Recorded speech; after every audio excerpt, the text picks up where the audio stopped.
బలంగా ఉంది. మన సిటీల్లో ఉన్నటువంటి ఎడ్యుకేటెడ్ పీపుల్‌లో కొంతమంది ఇంకేముంది బాణామతి, ఏ చేతబడి మంత్రాలు ఇయన్నీ ఇప్పుడెవరు నమ్ముతున్నారు అని అలవోకగా అనేస్తారు గానీ, చాలా బలంగా ఈ సమస్య ఉందనేటువంటిది మనం అంగీకరించాల్సిందే. కాకపోతే ఆ సంఘటనలు జరగటం తగ్గొచ్చు. కానీ ఆ విశ్వాసం తగ్గలేదు. ఇది మనం గుర్తించాల్సింది. సో, ఇది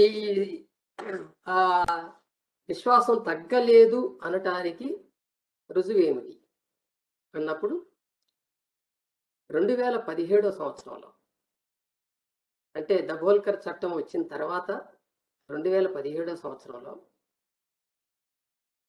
ఆ ప్రపంచ దేశాల్లో ఉన్నటువంటి కొంతమంది వివిధ వర్గాలకు చెందినటువంటి యూనివర్సిటీ ప్రొఫెసర్ల దగ్గర నుంచి, సైంటిస్టుల దగ్గర నుంచి, సోషల్ వర్కర్స్ దగ్గర నుంచి అందరూ అనేక మంది స్టూడెంట్స్‌తో సహా వీళ్ళందరూ కూడా ఇంటర్నేషనల్‌గా సెమినార్స్ పెట్టారు దీని మీద.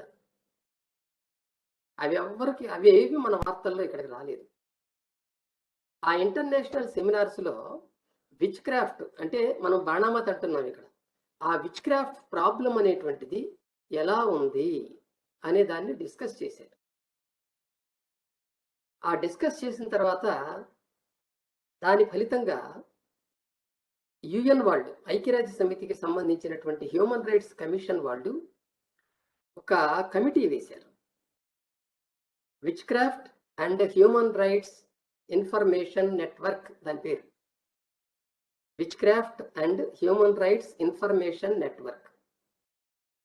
అంటే హ్యూమన్ రైట్స్‌తో విచ్ క్రాఫ్ట్‌ని లింక్ చేసి దాని ఇన్ఫర్మేషన్‌ని ఒక రిపోర్ట్‌గా ఇవ్వండి అని ఆ కమిటీకి అప్పచెప్పారు. ఆ కమిటీ మొత్తం ప్రపంచవ్యాప్తంగా ఈ సమస్య ఎలా ఉంది అనేటువంటి దాన్ని స్టడీ చేసింది. 2017 నుంచి. చివరికి 2020లో డిసెంబర్‌లో ఒక రిపోర్ట్ సబ్మిట్ చేసింది ఐక్యరాజ్య సమితి. అదే మానవ హక్కుల కమిషన్‌కి, మానవ హక్కుల మండలి, UN human rights commission. Commission కాదు, కౌన్సిల్‌కి. మానవ హక్కుల మండలి అంటాం. దానికి సబ్మిట్ చేసింది. ఆ సబ్మిట్ చేసినప్పుడు చాలా నిజాలు బయటకు వచ్చినాయి అందులోంచి. ఈ సమస్య ప్రపంచవ్యాప్తంగా 50 దేశాల్లో ఉంది. ఆఫ్రికా కంట్రీసు, ఆసియన్ కంట్రీసు మెయిన్‌గా అందులో ఎక్కువగా ఉన్నాయి.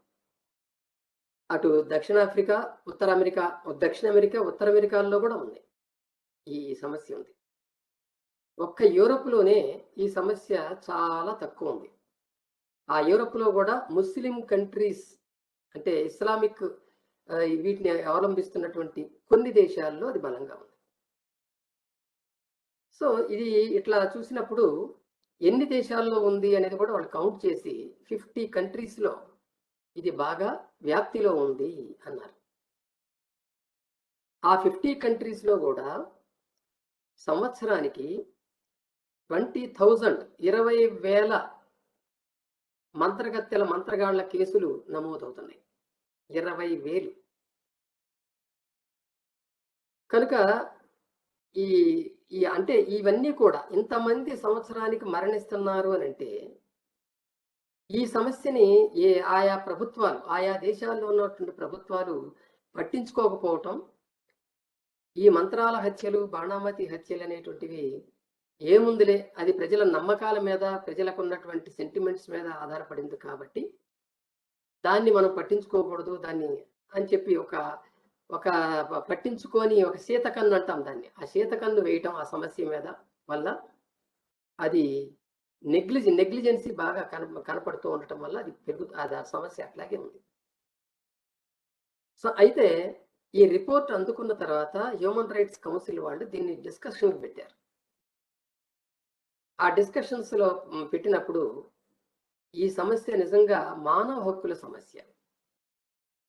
ఎందుకంటే ఏ తప్పు చేయకపోయినప్పటికీ అమాయకులైనటువంటి స్త్రీలు, బాలలు, వృద్ధులు అందరూ కూడా వయసుతో సంబంధం లేకుండా లింగంతో సంబంధం లేకుండా అందరూ కూడా ఈ సమస్యకి బలవుతున్నారు. అందులో చాలా అమానవీయమైనటువంటి శిక్షలు అనుభవిస్తున్నారు. అమానవీయమైన శిక్షలు, ఇన్‌హ్యూమన్ పనిష్మెంట్స్ అవి అనుభవిస్తున్నారు. కాబట్టి ఇది మానవ హక్కుల సమస్య అని చెప్పి అది హ్యూమన్ రైట్స్ కౌన్సిల్ వాళ్ళు దీని మీద ఒక రిజల్యూషన్ పెట్టారు, తీర్మానం. ఆ తీర్మానానికి మొత్తం ప్రపంచ దేశాలన్నీ కూడా ఏకగ్రీవంగా ఆమోదించినాయి, సభ్య దేశాలన్నీ కూడా. దానిలో ఇక అసలు అది ఖచ్చితంగా అమానవీయ సమస్య కాబట్టి దీన్ని ఉంచడానికి వీల్లేదు, ఈ భూమి మీద ఉంచడానికి వీల్లేదు ఈ సమస్యని అనేటువంటి దానికి ఆయన అన్ని దేశాలు మద్దతు పలికినాయి. కనుక ఇంత ప్రాధాన్యత బహుశా కాదు, ఖచ్చితంగా చెప్పొచ్చు, ఐక్యరాజ్య సమితి ఏర్పడిన తర్వాత ఈ బాణామతి సమస్య మీద తొలిసారిగా ఇంత పెద్ద డిస్కషన్ జరగటం, ఈ విధంగా ఒక విచారణకి ఒక సంఘాన్ని నియమించటం, దాని రిపోర్ట్ని చర్చించిన తర్వాత దాని మీద ఒక రిజల్యూషన్ పాస్ చేయటం అనేటువంటిది ఐక్యరాజ్య సమితి చరిత్రలో ఇంతవరకు జరగలేదు. ఇదే ఫస్ట్ టైం. మొన్న జూలై 2021 జూలై 21వ తేదీన ఈ రెజల్యూషన్ పాస్ అయింది. ఈ రెజల్యూషన్ పాస్ చేసినప్పుడు మన దేశం కూడా అందులో సంతకం చేసింది ఆ రెజల్యూషన్లో. కనుక దీనికి అంత ఇంపార్టెన్స్ ఉంది. అయితే ఈ రెజల్యూషన్ పాస్ చేయడానికి ముందు ఆఫ్రికా ఖండంలో ఉన్నటువంటి జాంబియా అనేటువంటి దేశం ఇండియాలో బాణామతికి వ్యతిరేకంగా, అంటే విచ్ క్రాఫ్ట్ వాళ్ళు అక్కడ ఊడు అంటారు, దాన్ని ఊడు అంటారు, దానికి వ్యతిరేకంగా ఒక చట్టం ఉంది ఇండియాలో అని తెలుసుకున్నారు. జాంబియా దేశానికి సంబంధించిన వాళ్ళు, వాళ్ళ దేశంలో కూడా బాగా ఉంది అది. ఆ చట్టం ఉంది, దాన్ని స్టడీ చేయాలని చెప్పి ఇండియాకు వచ్చి, ఇండియాలో మన మహారాష్ట్ర అంధశ్రద్ధ నిర్మూలన సమితి కృషి వల్ల, నరేంద్ర దాభోల్కర్ కృషి వల్ల వచ్చినటువంటి మహారాష్ట్ర చట్టాన్ని వాళ్ళు స్టడీ చేశారు. స్టడీ చేసి వాళ్ళు ప్రకటించింది ఏంటంటే, ఇది మాకు చాలా ఉపయోగపడుతుంది, ఇందులో పేర్కొన్నటువంటి అంశాలు, షెడ్యూల్లో పేర్కొన్నటువంటి ఈ ఏవైతే ఉన్నాయో ఇవన్నీ కూడా మాకు ఉన్నాయి అక్కడ.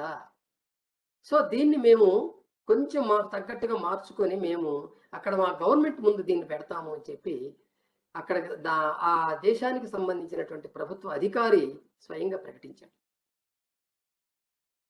కనుక దభోల్కర్ చట్టానికి ఈవేళ ఇతర దేశాలు కూడా దాని గురించి ఆలోచించి చర్చించే ఇది వచ్చింది. ఇందాకే నేను చెప్పాను, హ్యూమన్ రైట్స్ కమిషన్ వాళ్ళు ఒక సంఘాన్ని నియమించారు దీన్ని స్టడీ చేయడానికని. ఆ సంఘంలో ఈ మహారాష్ట్ర అంధశ్రద్ధ నిర్మూలనకు సంబంధించినటువంటి అవినాష్ పాటిల్ దాని ప్రెసిడెంట్, అంటే నరేంద్ర దభోల్కర్కి సక్సెసర్, ఆయన కూడా ఒక మెంబర్గా ఉన్నాడు. సుధీష్ ఘోడేరావు ఫిరా జనరల్ సెక్రటరీ, ఆయన్ని కూడా ఒక మెంబర్గా తీసుకున్నారు. వీళ్ళందరూ అందులో ఉన్నారన్నమాట.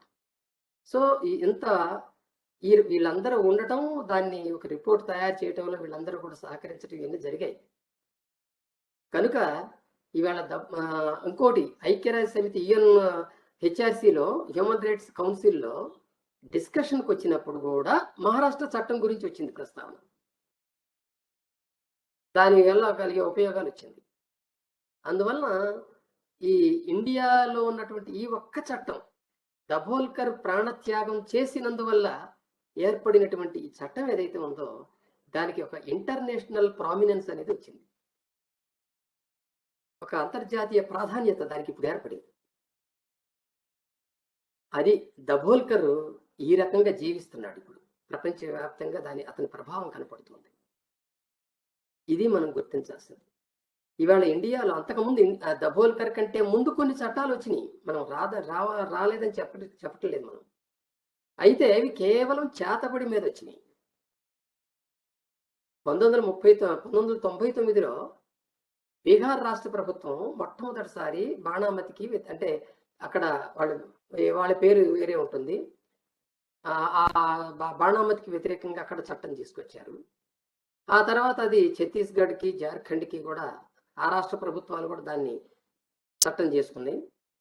ఆ తర్వాత నుంచి ఇక అటువంటి చట్టాలు మరికొన్ని రాష్ట్రాల్లో అటు బీహార్, అస్సాంలో కానీ, ఇటు ఒరిస్సాలో కానీ, రాజస్థాన్లో కానీ ఈ విధంగా వచ్చినాయి. ఆ రాజస్థాన్ దానికంటే ముందు మహారాష్ట్ర చట్టం వచ్చింది. ఆ తర్వాత దాన్ని ఇమీడియట్గా దానికి స్పందించి నరేంద్ర దబోల్కర్ హత్య అయిన వెంటనే కొద్ది రోజులకే 20 ఆగస్టు 20, 2013లో దబోల్కర్ హత్యకు గురైతే సెప్టెంబర్లోనే అప్పుడు ముఖ్యమంత్రిగా ఉన్నటువంటి కర్ణాటక ముఖ్యమంత్రిగా ఉన్నటువంటి సిద్ధరామయ్య ప్రకటించాడు, మేము కర్ణాటకలో కూడా దబోల్కర్ తీసుకొచ్చిన చట్టం లాంటివి తీసుకొస్తామని ప్రకటించాడు. ఆయన కొంతలో కొంత హేతువాద భావాలు ఉన్నవాడు కాబట్టి ఆ మాట అనగలిగాడు. ఆయన ప్రయత్నం వల్ల 2014లో ఆయన అంటే ఆయన పని చేయటానికి 2018 దాకా పట్టింది. తర్వాత ఆయన ప్రభుత్వం దిగిపోయింది. మళ్ళీ బీజేపీ ప్రభుత్వం వచ్చాక దాన్ని 2020లో దాన్ని ఆమోదించటం, దాన్ని తీసుకురావటం జరిగింది. అంటే ఉనికిలోకి తీసుకురావటం జరిగింది. అది సో అట్లా దానికి ఒక దబోల్కర్ యొక్క ప్రభావం కర్ణాటక చట్టానికి దబోల్కర్ చట్టానికి కొంచెం ఇంచుమించు పోలికలు ఉంటాయి. కానీ మిగిలిన రాష్ట్రాల్లో ఉన్న చట్టాలు కేవలం బాణామతి మాత్రమే తీసుకున్నాయి. దబోల్కర్ చట్టంలో ఏంటంటే అఘోరీ విద్యలు ఉన్నాయి, అమానవీయమైనటువంటి విషయాల గురించి ఉంది, ఇతర మంత్రాల పేరుతో మహత్తుల పేరుతో మోసగించటాన్ని నిషేధించడం ఉంది. ఇట్లా దీనికి ఒక పర్స్పెక్టివ్ చాలా విశాలంగా ఉంది. అందువలన అది దానికి ఒక ఇంపార్టెన్స్ ఉంది మిగిలిన చట్టాల కంటే. కనుక కర్ణాటక గవర్నమెంట్ చట్టం కూడా దబోల్కర్ చట్టం లాగానే కొంచెం ఎక్కువగా దాంట్లో ఎక్కువ అంశాలను చేర్చింది. జ్యోతిష్యాన్ని కూడా చేరిస్తే అక్కడ ఉన్నటువంటి ప్రతిపక్షాలు ఒప్పుకోలేదు కాబట్టి దాన్ని తీసివేయవలసి వచ్చింది మన సిద్ధరామయ్య. దాన్ని తీసివేసిన తర్వాతనే ఏకగ్రీవంగా అక్కడ ఆమోదించడం జరిగింది. కనుక ఇదంతా ఎందుకు చెప్తున్నామంటే దబోల్కర్ ఈవేళ ఆయన ప్రభావం అనేటువంటిది ప్రపంచవ్యాప్తం అవుతుంది. అందుకే ఆయన మరణించిన రోజున మనం నేషనల్ సైంటిఫిక్ టెంపర్ డే జరపటం అనేటువంటిది అది మనందరికీ, అంటే మతేతరులందరికీ కూడా, మత భావనలకు దూరంగా ఉన్నటువంటి వాళ్ళందరికీ కూడా ఇది చాలా ఇంపార్టెంట్ డేగా భావించి దీన్ని విస్తృతంగా జనంలోకి తీసుకువెళ్లాల్సిన అవసరం ఉంది. ఈ సందర్భాన్ని దృష్టిలో పెట్టుకుని సైంటిఫిక్ టెంపర్ని ప్రచారం చేయడానికి ఒక అవకాశంగా దీన్ని తీసుకోవాల్సిన అవసరం. సో అయితే ఇవాళ బాణామతి గురించి మాట్లాడుకుంటున్నాం. అది ఎందుకుంది ఇంకా అనే దాని గురించి చెప్పుకుంటున్నాం. అసలు సమస్య అది. బాణామతి మనకి ఇక్కడ తెలంగాణలో వాడుకలో ఉన్న పదం. అటు ఆంధ్రాలోకి పోతే చేతపడి అంటారు, కొన్ని రాయలసీమలోకి పోతే ప్రయోగం అంటారు, లేదా పెట్టు అంటారు. నేను ఈ మధ్య ఇంకొక పదం కూడా విన్నాను, నిజామాబాద్ వైపు పోతే మనిషి కోడి అని అంటారట దాన్ని, మనిషి కోడి. సో ఇట్లా డిఫరెంట్ పేర్లతో ఉంది ఇక్కడ. అలాగే శ్రీకాకుళం, ఒరిస్సా వైపు వెళితే దాన్ని చిల్లంగి అంటారు. మరి ఇంకా ఇతర ప్రాంత తోనాకి అని, ఇంకో బీహార్, జార్ఖండ్ ప్రాంతంలో తోనాకి అని ఏదో అంటారు. ఇట్లా రకరకాల పేర్లు ఉన్నాయి దీనికి. ఉండొచ్చు, ఎందుకంటే ఒక్కొక్క ప్రజలు ఒక్కొక్క ప్రాంతంలో దానికి ఒక్కొక్క పేరు పెట్టుకుంటారు. ఉండొచ్చు, ఛాన్సెస్ ఉంటాయి. కనుక ఏ పేరుతో పిలిచినా సరే దానిలో సారం ఒకటే. మంత్రశక్తులు ఉన్నాయని నమ్మించటం, మన అనారోగ్యాన్ని, పేదరికాన్ని, బాధల్ని తొలగించటానికి, లేదా మన శత్రువుల్ని బాధించటానికి మంత్రశక్తుల ద్వారా అయితే ఏ ఇబ్బంది ఉండదు, వాళ్ళని బలంగా బాధించవచ్చు అనేటువంటి ఒక నమ్మకం ఉండటం దాని వెనక. అందరూ మంత్రశక్తులను నమ్ముతూ ఉండటమే ఇది బ్రతికి ఉండటానికి ప్రధాన కారణం. కనుక ఇది ఒక భారతదేశ లేకపోతే ఒక రాష్ట్రానికి సంబంధించిన సమస్య కాదు అనేది ఫస్ట్ మనం అర్థం చేసుకోవాలి. ఇది ఒక ప్రపంచవ్యాప్త సమస్య. ప్రపంచవ్యాప్తంగా ఈ సమస్య ఉంది అంటే దాని వెనక ఏముంది? ఖచ్చితంగా దాని వెనక మతం ఉంది. ప్రతి సంస్కృతిలోనూ మత భావనలు ఉన్నాయి. పురాతన సంస్కృతి సుమేరియన్ నాగరికత, అసీరియన్ నాగరికతల దగ్గర నుంచి తీసుకున్నా. క్రీస్తు పూర్వం 6000 నుంచి మనకి సంస్కృతులు ఉన్నట్టుగా మనకు ఆధారాలు ఉన్నాయి. అన్నిటికన్నా పురాతనమైంది అసీరియన్ నాగరికత అంటారు. తర్వాత సుమేరియన్, తర్వాత ఈజిప్టు, ఈ చైనీస్ ఇవన్నీ వచ్చినాయి తర్వాత, మెస్పొటేమియా ఇవన్నీ. అసీరియన్ నాగరికతలో తీసుకున్నా కూడా మంత్రశక్తుల్ని నమ్మించి జనాన్ని వంచటం అనేటువంటిది కనిపిస్తుంది. అంటే దీనికి ఎంత బలమైన పునాది ఉందో చూడండి. ప్రకృతిలో ఉన్న శక్తులు ఏవైతే, ప్రకృతి శక్తులు ఏవైతే ఉన్నాయో అవి అర్థం కాలేదు కాబట్టి జనానికి ఆ ప్రకృతిలో ఉన్నటువంటి బీభత్సాలని, తుఫానుల్ని, భూకంపాలని, ఇట్లాంటి బీభత్సాలని చూపి ఇవన్నీ కూడా మనకు తెలియని శక్తుల ద్వారా జరుగుతున్నాయి, ఆ శక్తుల్ని వశం చేసుకోవటానికి కొన్ని మంత్రాలు అనేవి ఉంటాయి, ఆ మంత్రాల భాషలోనే ఆ శక్తులు, మనం మంత్రాల భాష మాట్లాడితేనే ఆ శక్తులకి తెలిసి అవి మన వశంలోకి వస్తాయి, దానికి ఒక పద్ధతి ఉంది, దానికి ఒక విధానం ఉంది, ఆ విధానాన్ని అవలంబించని వాళ్ళకి అది సాధ్యమవుతుంది అనే భావన అతి ప్రాచీన కాలం నుంచి ఉంది. సో ఆ భావన ఇవాళ దీన్ని ఇప్పటికీ బ్రతికిస్తుంది. అందుకే మీకు ఆ నాగరికతలు ఏవైనా తీసుకోండి, ప్రాచీన నాగరికతలు, అందులో వీటి గురించి ఉంటుంది. ఆఖరికి బైబిల్లో కూడా, క్రిస్టియన్ బైబిల్లో కూడా పాత నిబంధన తీసుకున్నా కానీ అందులో కూడా ఈ చేతబడి వీటికి సంబంధించిన అంశాలు ఉంటాయి. ఇక ఇస్లాంలో కూడా ఈ మామూలే, ఇస్లాం కంట్రీస్లో కూడా ఇప్పటికీ అది అమల్లో.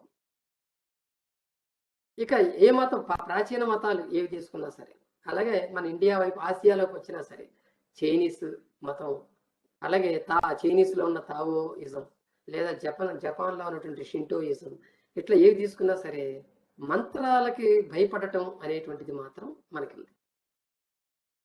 దాని ద్వారా ఆ మంత్రశక్తులు ఎవరి దగ్గర అయితే ఉంటాయో వాళ్ళని చాలా గొప్పవాళ్ళుగా చేసి పొగట్టడం కూడా, వాళ్ళని సాక్షాత్ దైవ స్వరూపులుగా భావించడం కూడా ఉంది. కనుక ప్రాచీన కాలం నుంచి ఈ భావన అనేది వస్తూ ఉంది. క్రిస్టియానిటీ వచ్చిన తర్వాత, క్రిస్టియానిటీ రోమన్ సామ్రాజ్యం ద్వారా పెరగటం, వ్యాప్తి చెందటం మొదలైన తర్వాత, అలాగే తర్వాత ఏ రాజులు వచ్చినా సరే, ఏ సామ్రాజ్యాలు వచ్చినా సరే, వాళ్ళందరూ కూడా క్రిస్టియానిటీని అనుసరించారు. వాళ్ళ ద్వారా యూరప్లోను, ఆ యూరప్ వాసులు ఎటు వెళితే అక్కడ కూడా ఈ బాణామతి అంటే ఈ మంత్ర విద్యలు అనేటువంటివి వ్యాప్తి చెందుతూ వెళ్ళినాయి.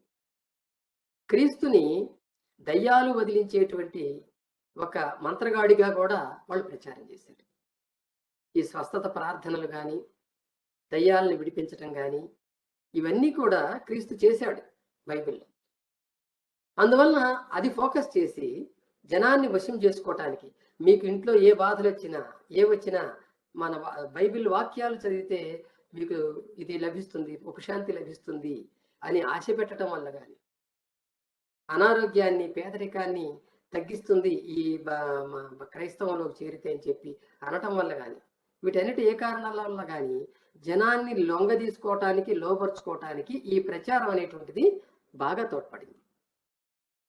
మీకు చెప్పాలంటే కొలంబస్ అమెరికాని కనిపెట్టాడని మనందరం తెలుసు. నిజానికి కొలంబస్ కనిపెట్టింది ఇప్పుడున్న అమెరికాని కాదు, అక్కడ ఉన్నటువంటి కొన్ని దీవుల్ని, బహాయి దీవుల్ని. ఆ తర్వాత ఇతర యూరోపియన్స్ వచ్చి ఇంకా అక్కడ ఉన్నటువంటి ఇతరుల దీవులకి పాపుకుంటూ ఇతర అమెరికాని, ఇప్పుడు ఉన్నటువంటి అమెరికాకి, కెనడాకి అటు కూడా వెళ్ళిపోయారు, దక్షిణ అమెరికాకి కూడా వెళ్ళిపోయారు. సో అక్కడికి వెళ్ళిన తర్వాత అక్కడ ఉన్నటువంటి గిరిజనుల్లో, వీళ్ళు వెళ్ళిన తర్వాత అక్కడ ఉన్నటువంటి గిరిజనుల్లో కూడా ఈ ప్రకృతి శక్తుల ఆరాధన, వాటికి భయపడటం, వాళ్ళకి ఈ ప్రకృతి శక్తులను ఆరాధించడానికి పురోహితులు, వాళ్ళకి కొన్ని మంత్రాలు, ఇవన్నీ వాళ్ళకి కనిపించినాయి. ఆ యూరోప్ అమెరికన్స్ అమెరికాలోకి యూరోపియన్స్ వలస వెళ్ళి అక్కడ వలసలను ఏర్పాటు చేసుకున్న తర్వాత విపరీతంగా బాణామతి కేసులు అక్కడ నమోదైనయి. సాలెం అనేటువంటి ఒక సేలం అని అంటాం మనం ఇక్కడ. మనం సేలం ఉంది కదా తమిళనాడులో, అట్లాగే ఆ SALEM సేలం అనొచ్చు, సాలెం అనొచ్చు. ఆ ప్రాంతంలో అయితే ఎన్ని వేల కేసులు నమోదైనయో చెప్పడానికి వీలు. దానికోసం కొన్ని ప్రత్యేక కోర్టులు వెలిసినాయి. కోర్టులు కూడా ఎటువంటి తీర్పులు ఇచ్చినాయి? అవి కూడా మంత్రాలకు అనుకూలమైన తీర్పులే ఇచ్చినాయి. అది విచిత్రం. దాని మీద తిరుగుబాటు చేయటానికి అక్కడ ఉన్నటువంటి యూరోపియన్ మేధావులు ఎంతో మంది కష్టపడవలసి వచ్చింది, కృషి చేయవలసి వచ్చింది. చివరికి అవన్నీ అబద్ధాలు, ఇవన్నీ బైబిల్ నమ్మకాల వల్ల వస్తున్నటువంటివి. కేసులు కూడా ఈ రకంగా నమోదవుతున్నాయి, వాటి మీద తీర్పులు కూడా అలాగే వస్తున్నాయి, ఇది తప్పు అని చెప్పి అక్కడ కొంతమంది చాలా టైట్ ఫైట్ చేశారు. చేసినందుకు అనేక బాధలు పడ్డారు, అనేక మంది చంపేశారు, అనేక మందిని చంపేశారు కూడా అక్కడ. దాని కారణంగా ఏదైతే చివరికి వీళ్ళదే గెలుపైంది. ఈ గెలుపు రావటం వల్ల ప్రతి సంవత్సరం అక్టోబర్ 12వ తారీఖున అక్కడ అమెరికాలో ఫ్రీ థాట్ డే జరుపుతారు, స్వేచ్ఛాలోచన దినం జరుపుతారు అక్కడ. ఎందుకంటే ఈ కేసులే మంత్రగాళ్ళ కేసులు ఏవైతే ఉన్నాయో వీటికి వ్యతిరేకంగా ఒక చట్టం తీసుకురావటం, దాన్ని అమలు చేయడానికి అక్కడ ప్రయత్నాలు జరగటం అనేది మొదలైంది. అందువల్ల మనకి అక్టోబర్ 12న స్వేచ్ఛాలోచన దినంగా వాళ్ళు జరుపుతారు. ఆ తర్వాత ఇప్పుడిప్పుడే యూరప్ కంట్రీస్లో కూడా దాన్ని జరుపుతున్నారు. ఇంకా మనకి రాలేదని, దాన్ని జరుపుకునే దశలోకి మనం రాలేదు.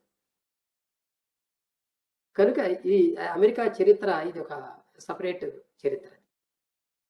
ఇకపోతే అంతకంటే ముందే 14-15 శతాబ్దాల తర్వాత ఒక పక్కన క్రూసేడ్ యుద్ధాలు ముగిసిన తర్వాత, క్రూసేడ్ యుద్ధాలు గురించి ఒక టాపిక్ అసలు ఒక వక్తతో మనం పెట్టుకోవచ్చు ఇప్పుడున్న దాన్ని. క్రూసేడ్ యుద్ధాలు 10వ శతాబ్దం నుంచి మొదలై 14వ శతాబ్దం దాకా దాదాపు 500 సంవత్సరాల పాటు, 400 నుంచి 500 సంవత్సరాల పాటు జరిగింది. ఆ జరిగిన కాలంలో అప్పుడు కూడా అంత ప్రాముఖ్యత రాలేదు. కానీ ఆ యుద్ధాలు ముగిసిన తర్వాత అది ఇస్లాం అంటే క్రైస్తవులకి, ముస్లింలకి, అలాగే క్రైస్తవుల్లో ఉన్నటువంటి ఇతర శాఖలకి మధ్య కూడా జరిగినాయి ఆ యుద్ధాలు. క్రైస్తవులో ఉన్నటువంటి రోమన్ క్యాథలికుల కంటే భిన్నమైనటువంటి ఇతరుల శాఖల మధ్య కూడా క్రూసేడ్ యుద్ధాలు జరిగినాయి. సో ఈ యుద్ధాలు అయిన తర్వాత రోమన్ ఆ శాఖ ఆధిపత్యం బాగా పెరిగిన తర్వాత, రోమన్ క్యాథలికుల ఆధిపత్యం పెరిగిన తర్వాత ఇక అక్కడి నుంచి ఈ చేతబడి బాణామతి మంత్రగాలకు సంబంధించినటువంటి కేసు, వీటి గురించి ఎక్కువగా క్రిస్టియానిటీ బాగా తీసుకొచ్చింది ప్రచారంలోకి. ఎక్కడ ఏదన్నా జరుగుతూ ఉంటే, ఒక అనారోగ్యంతో ఎవరన్నా, మొన్న కరోనా వచ్చినట్టుగా అంటువ్యాధి 14వ శతాబ్దంలో ఒక అంటువ్యాధి వచ్చింది. ద బ్లాక్ ప్లేగ్ అంటారు దాన్ని, బ్లాక్ ప్లేగ్ అంటారు. ఆ అంటువ్యాధికి కారణం మంత్రాలు వేయటం అని ప్రచారం చేశారు. ద గ్రేటెస్ట్ ప్లేగ్ అని కూడా అంటారు, బ్లాక్ ప్లేగ్ అని కూడా అంటారు. కొన్ని వేల మంది, లక్షల మంది చనిపోయారు యూరోప్లో ఆ టైంలో. దానికి కారణం మంత్రాలు వేయటము అని ఎవరి మీద అనుమానం ఉంటే వాళ్ళని నిందించటం, వాళ్ళని ఆ క్రైస్తవ పెద్దల దగ్గర తీసుకెళ్ళటం, వాళ్ళు వెంటనే దానికి సంబంధించిన శిక్షలు విధించడం, చంపేయటం, లేదా జీవితాంతం జైల్లో ఉంచడం, లేదా వాళ్ళ అవయవాలు ఖండించడం. ఇట్లా చాలా క్రూరమైనటువంటి, అమానుషమైనటువంటి శిక్షలు విధించారు. ఆ శిక్షలు మీద సినిమాలు కూడా వచ్చినాయి, మీరు ఇంటర్నెట్లో చూసుకోవచ్చు. దాని మీద సినిమాలు కూడా వచ్చినాయి. ఇంకోటి ఏంటంటే, ఇటలీ లాంటి దేశాల్లో ఇంక్విజిషన్స్ ఏర్పడ్డాయి. ఇంక్విజిషన్స్ అంటే ఏంటి? మత విచారణా కేంద్రాలు, మత న్యాయ విచారణా కేంద్రాలు. అంటే మతంలో నిష్ణాతులైనటువంటి వాళ్ళే దాంట్లో న్యాయమూర్తులుగా ఉంటారు. ఏదైనా ఒక కేసు వచ్చిందంటే వాళ్ళు మత గ్రంథాల్లో ఏం చెప్పబడిందనే దాన్ని బేస్ చేసుకొని ఆ కేసును పరిశీలించి వెంటనే శిక్షలు విధిస్తారు. ఇక దానికి తిరుగులేదు, దాన్ని అమలు చేయాల్సిందే. ఆ రకంగా యూరప్లో, ఒక్క యూరప్లో మధ్య ఆ 14వ శతాబ్దం తర్వాత నుంచి 16, 17 శతాబ్దాల వరకు, 18 కూడా కొనసాగింది కొన్ని చోట్ల వరకు, దాదాపు 10 లక్షల మంది మహిళలు మంత్రగత్తెల పేరుతో చంపబడ్డారు. ఇది రికార్డెడ్గా ఉన్నదే నేను చెప్పేది. 10 లక్షల మంది మహిళలు. ఇక పురుషుల సంఖ్య ఎంత ఉందో చెప్పాల్సిన పని లేదు. ఆ రకంగా అంత ఘోరమైనటువంటి పరిస్థితులు. ఈవేళ ఇండియాలో ఏముంది దాంతో పోలిస్తే? యూరప్లో అంత ఘోరమైనటువంటి పరిస్థితులు ఉండేవి. కనుక దీని మీద ఫైట్ చేయడానికి అక్కడ రేషనలిస్టులు, హేతువాదులు తయారవ్వాల్సి వచ్చింది. ఎవరు పట్టించుకోవట్లేదు ఈ సమస్య. మతానికి వ్యతిరేకంగా మాట్లాడితే చంపేస్తారు, అది ఆ భయం ఉంది.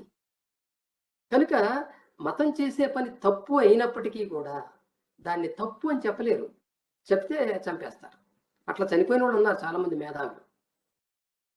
కనుకనే అటు మతానికి ఇబ్బంది లేకుండా ఇది మతం చేసే పని కరెక్ట్ కాదు అని చెప్పడానికి కూడా చాలా ఎత్తుగడలు వేయవలసిన అవసరం వచ్చింది. ఫ్రాన్సిస్ బేకన్ లాంటి మేధావులు ఈ చేతబడి తప్పు అని చెప్పడానికి చాలా ఎత్తుగడలు వేయాల్సి వచ్చింది. ఒక ప్రక్కన ఎథియిజం, రేషనలిజం ఇటువంటి వాటి మీద అన్నిటి మీద ఆయన బుక్స్ రాశాడు బేకన్. చాలా వండర్ఫుల్ ఇంటలెక్చువల్ ఆయన. నిజానికి యూరప్లో ఒక చైతన్యం, మేధావుల్లో చైతన్యం పెరగడానికి కూడా ఆయన కారకుడయ్యాడు తర్వాత. ఫ్రాన్సిస్ బేకన్, ఆయన కంటే ముందు రోజర్ బేకన్ అనేటువంటి అతను, ఇట్లాంటి వాళ్ళందరూ కూడా కారణమయ్యారు. నెమ్మదిగా మతం పట్టు నుంచి మేధావులు బయటపడటానికి ఇలాంటి వాళ్ళు దోహదపడ్డారు. అదిగో వాళ్ళ కారణంగా, అటువంటి వాళ్ళ కారణంగా యూరప్లో 17వ శతాబ్దంలో రెనెసాన్స్ స్టార్ట్ అయ్యింది. రెనెసాన్స్ ఉద్యమం వచ్చింది.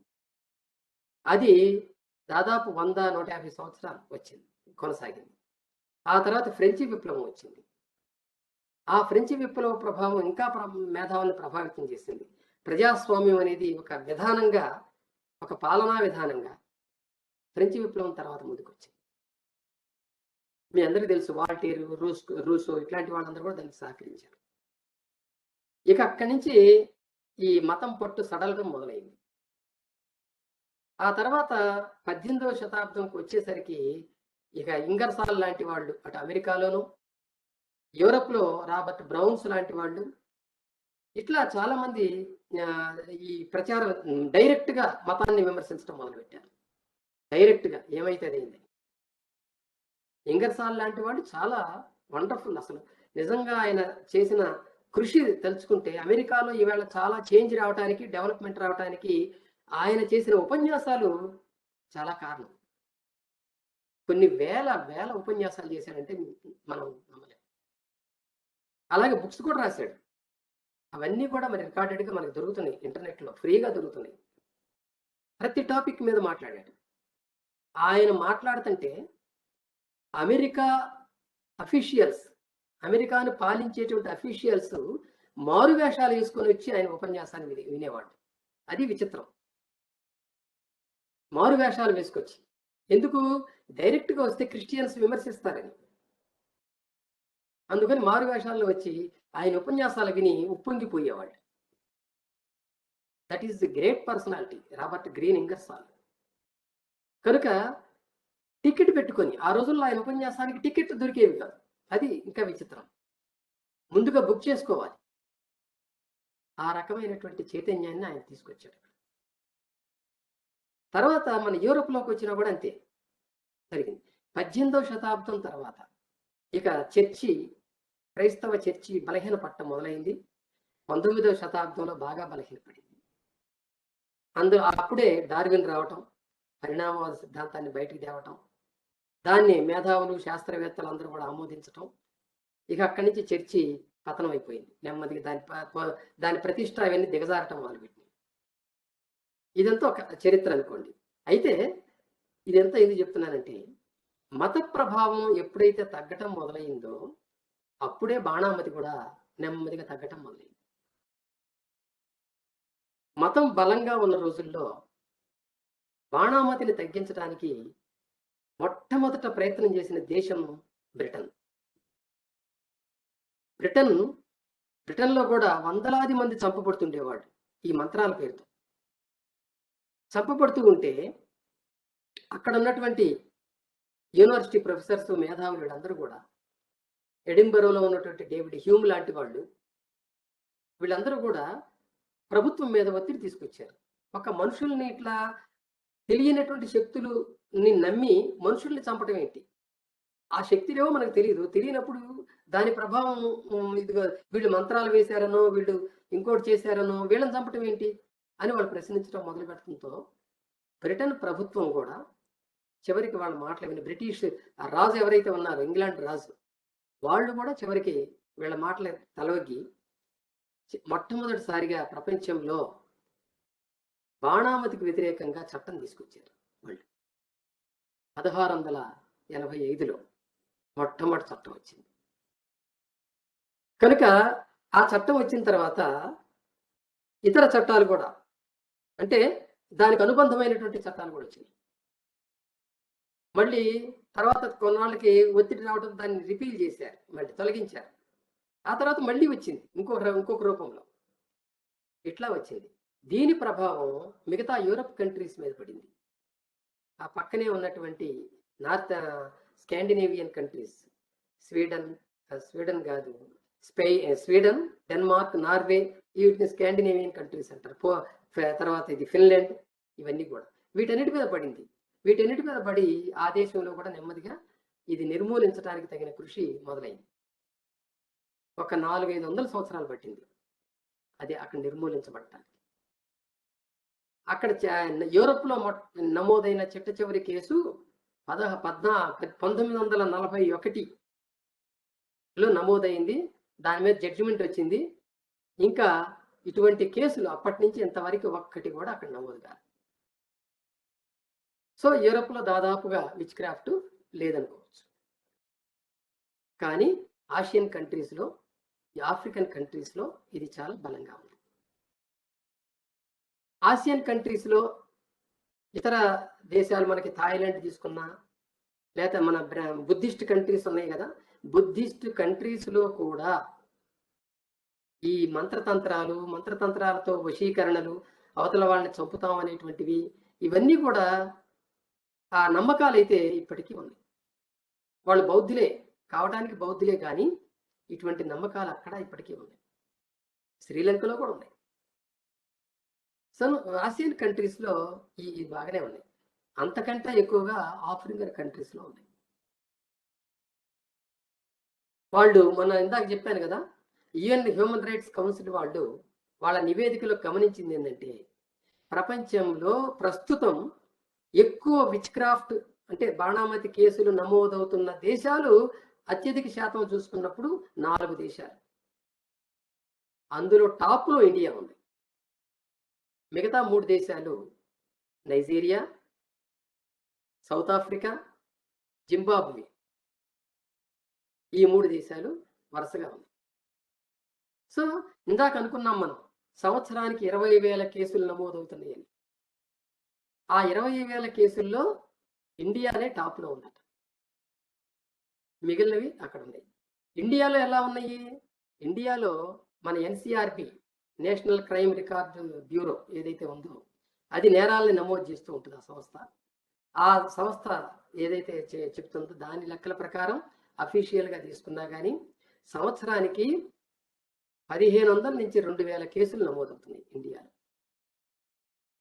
అఫీషియల్గా. అన్అఫీషియల్గా ఇంకా ఉండొచ్చు, ఎక్కడో గిరిజన ప్రాంతాల్లో జరిగేవి అసలు రికార్డులకే రావు.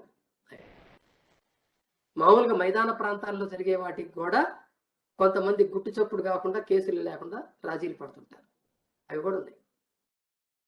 కనుక ఇవి ఎక్కువగా కేసులు నమోదవుతున్నాయని ఎన్సిఆర్బి చెప్తున్న లెక్కలు. ఇంకా ఎక్కువే ఉంటాయని ఇతర లెక్కలు.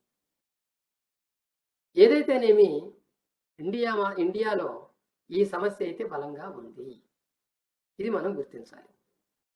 అయితే ఎందుకుంది అనే క్వశ్చన్ వస్తుంది వెంటనే. ఇతర ఐరోపాలు మన యూరోప్‌లో పోయినట్లుగా ఇక్కడ ఎందుకు పోలేదు? ఇక్కడ ఎందుకుంది? అన్నప్పుడు మనం మళ్ళీ అక్కడికే వెళ్తాం. అన్ని వేదాల్లోనే ఉన్నాయని, అన్ని వేదాల్లో ఉన్నాయషా అంటాడు కదా కన్యాశుల్కంలో. అలాగే అన్ని వేదాల్లో ఉన్నాయన్నప్పుడు మరి వేదాలే మనకి తొలి గ్రంథాలు కాబట్టి అక్కడి నుంచి చూసుకొని రావాల్సి వస్తుంది. ఈ సమస్య ఇది మంత్రాల సమస్య కాబట్టి, మంత్రగాళ్ళ సమస్య కాబట్టి మంత్రాలు ఎక్కడ పుట్టినాయో అక్కడి నుంచి ఉంది. ఋగ్వేదంలో ఈ సమస్య లేదు. యజుర్వేదంలో చాలా మైనర్గా ఉంది. ఇక ఋగ్వేదంలో ఉన్న శ్లోకాలను పాడేదే సామవేదం కాబట్టి ఇక దానిలో కొత్తగా ఏముండే అవకాశం లేదు. ఇక 4వది ఉందే అథర్వ వేదం. ఈ అథర్వ వేదంలో దీనికి సంబంధించిన బోర్డు ఇన్ఫర్మేషన్ ఉంది. ఈ అథర్వ వేదంలో ప్రత్యేకంగా ఒక చాప్టర్ ఉంది. అందులో ఈ బాణామతికి వాళ్ళు పెట్టిన పేరు అభిచార హోమం. అది వాళ్ళు పెట్టిన పేరు. లేదా అభిచార క్రియ, అభిచారం అని పెట్టారు వాళ్ళు. మన ఎదురు అథర్వ వేదం తీసుకొని చూసుకుంటే తెలుగులోనే సరే అందులో మీకు కనపడుతుంది ఇది. కాకపోతే కొంతమంది ఇటీవల ఆ వేదాలని అనువాదం చేసేటువంటి మేధావులు ఏం చేస్తున్నారంటే, ఇలాంటివి ఉంటే వేదాలకు అప్రతిష్ట వస్తుంది కాబట్టి నెమ్మదిగా వాటిని అర్థాలు మార్చి వాటి శ్లోకాలు మార్చి వక్రీకరణలకి చేస్తున్నారు. కానీ కొమర్రాజు లక్ష్మణరావు లాంటి పండితులు ఈ ఉన్నది ఉన్నట్టుగా యథాతథంగా వాళ్ళు అనువాదం చేసి చెప్పిన దాన్ని మనం గమనించాలి. వాళ్ళు ఉదాహరణలతో సహా ఇచ్చారు. ఎక్కడెక్కడ ఈ చేతబడికి సంబంధించిన శ్లోకాలు అథర్వ వేదంలో ఉన్నాయో ఆ మొత్తం చాప్టర్స్ అన్ని కూడా వాళ్ళు ఇచ్చారు. దానిలో మనం గనక గమనించినట్లయితే అది నిజానికి అథర్వ వేదం అనేది చిలిపి వేదం. ఒక రకంగా చిలిపి విషయాల మీద దానిలో ఉంటాయి. రక్తం గారుతుంది, దాన్ని ఎట్లా ఆపాలి? దానికి ఒక మంత్రం. లేదు జ్వరం వచ్చి వణుకు వస్తుంది, ఈ వణుకుని ఎట్లా ఆపాలి? ఒక మంత్రం. లేదు ఒక అమ్మాయిని వశం చేసుకోవాలంటే, లేదా ఒక అబ్బాయిని వశం చేసుకోవాలంటే ఏ మంత్రం? అది ఒక మంత్రం. ఇట్లా వీటన్నిటికి కూడా మంత్రాలు ఉన్నాయి, చిలిపి వాటికి. అట్లాగే ఈ బాణామతికి కూడా మంత్రాలు ఉన్నాయి దాంట్లో. అవి చదివితే చాలా విచిత్రంగా కూడా అనిపిస్తాయి. వాళ్ళు వేదంలో చెప్పిన దాని ప్రకారం ఒక 8 రకాలు చెప్పారు బాణామతికి సంబంధించి. 8 శాఖలు దాంట్లో ఆ బాణామతిలో. అందులో వశీకరణం ఉంది, ఉచ్చాటనం ఉంది, ఇంకా చాలా రకాల వినాశనం, ఇట్లా పేర్లు పెట్టారు. ఆ పేర్లు ఎన్నైనా సరే అంటే డిఫరెంట్ టైప్స్ లో ఇది బాణామతి చెయ్యవచ్చు అంటానికి ఆ రోజుల్లో వాళ్ళు ఆ రకమైనటువంటిది పెట్టారు. సపోజ్ ఉచ్చాటనం అన్నాం అనుకోండి. ఉచ్చాటనం అంటే మంత్రాల ప్రయోగం ద్వారా చేయటం, అవతల వాడిని వశం చేసుకోవటం. అట్లాగే వశీకరణం మనకు తెలిసిందే. ఇట్లా 8 రకాలు చేశారు. ఈవేళ 8 రకాలని మనం ప్రాచీన గ్రంథాలు కనుక తీసుకున్నట్లయితే, ఆ ప్రాచీన గ్రంథాలు తీసుకున్నట్లయితే అందులో కూడా మనకు కనిపిస్తాయి. ఉదాహరణకి మీకు ఒక సంస్కృతంలో ఉన్నటువంటి రఘువంశం పుస్తకంలో కాళిదాసు ఒకటి చెప్తాడు. మొన్న ఈ మధ్య ఒకసారి నేను చెప్పాను కూడా ఈ కథ. దిలీపుడు అనే రాజు, ఆయన శ్రీరాముడు పుట్టినటువంటి వంశంలో శ్రీరాముడు కంటే 4-5 తరాల ముందు ఉన్నటువంటి రాజు ఆయన. ఆ దిలీపుడు అనే రాజు సంతానం లేక వశిష్ఠాశ్రమంలో ఉండేటువంటి ఒక ఆవుని కాయటానికి, ఆవుని మేపటానికి అక్కడ చేరతాడు తన భార్యతో కలిసి. ఒక రాజు ఏమిటి, రాజ్యాన్ని వదిలిపెట్టి, మంత్రుల మీద వదిలిపెట్టి ఒక ఆశ్రమంలోకి వెళ్ళి ఒక ఆవును కాయటం ఏమిటి?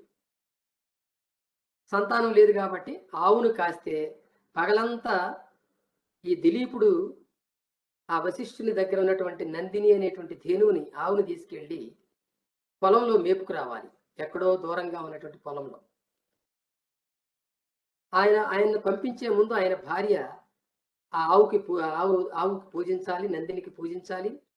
దానికి శుభ్రంగా స్నానం చేయించాలి. అట్లాగే తన భర్తకి వెళ్ళటానికి కావాల్సినవన్నీ చేసి పెట్టాలి. మళ్ళీ రాత్రి చీకటి పడిన తర్వాత ఆయన వస్తాడు. ఆ వచ్చినప్పటి దాకా ఈమె ఇంట్లో అక్కడే కూర్చోవాలి. ఈ విధంగా కొన్ని నెలల పాటు జరుగుతుంది.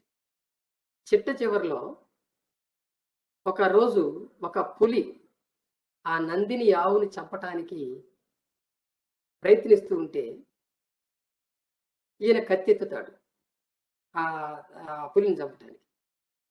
అప్పుడు అది ఒక మంత్రం జరుగుతుంది.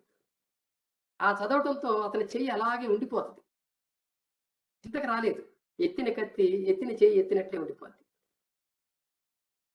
ఇది మనకి అక్కడ కాళిదాసు వర్ణిస్తాడు. దీన్ని అథర్వ వేదంలో స్తంభనం అంటారు.